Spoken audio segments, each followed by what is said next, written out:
शहरातील ruby hall clinic येथे उघडकीस आलेल्या अवैध किडनी रॅकेट प्रकरणाची सखोल चौकशी करण्यात आली। चौकशीसाठी सरकारने नेमलेल्या 10 सदस्यीय चौकशी समितीने तब्बल 470 पानांचा चौकशी अहवाल राज्याचे सार्वजनिक आरोग्य मंत्री प्रकाश आंबेडकर यांच्याकडे बुधवारी सादर केला। उच्च न्यायालयाचे सेवानिवृत्त न्यायाधीश संदीप शिंदे यांच्या अध्यक्षतेखाली नेमलेल्या समितीने या प्रकरणी सखोल चौकशी केली।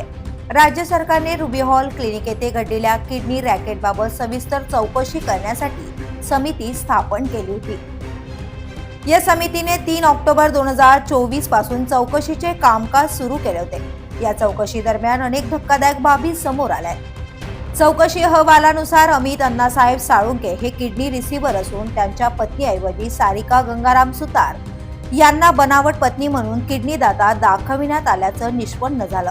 तसेच किडनी देण्याच्या व्यवहारात ठरलेली रक्कम न मिळाल्याने किडनीदात्या महिलेची बहीण कविता कोळी यांनी हेल्पलाईन क्रमांक 100 वर तक्रार करून रुग्णालयातून डिस्चार्ज देण्यात थांबविल्याची बाबही चौकशीत समोर आली आहे। या प्रकरणी चौकशी समितीने शस्त्रक्रिया करणारे डॉक्टर्स, रुबी हॉल रुग्णालयामधील कागदपत्रे तयार करणारे कर्मचारी व एजंट, किडनी दाता व किडनी घेणारा रुग्ण यांची कसून चौकशी केली आहे। याबरोबरच स्टेट ऑथरायझेशन समितीचे सदस्य, ससून सर्वोपचार रुग्णालयातील संबंधित अधिकारी, पुणे शाखा क्रमांक 2चे पोलीस निरीक्षक, प्रथम खबर देणारे होगाडे, सांगली तसेच प्रारंभीच्या 4 सदस्यीय चौकशी समितीमधील अधिकाऱ्यांची सखोल तपासणी व उलट तपासणी देखील केली आहे। बुधवारी चौकशी समितीचे अध्यक्ष न्यायमूर्ती संदीप शिंदे यांच्यासह समिती सदस्यांनी आरोग्यमंत्री प्रकाश आंबेडकर यांच्याशी अहवालाबाबत सविस्तर चर्चा केली।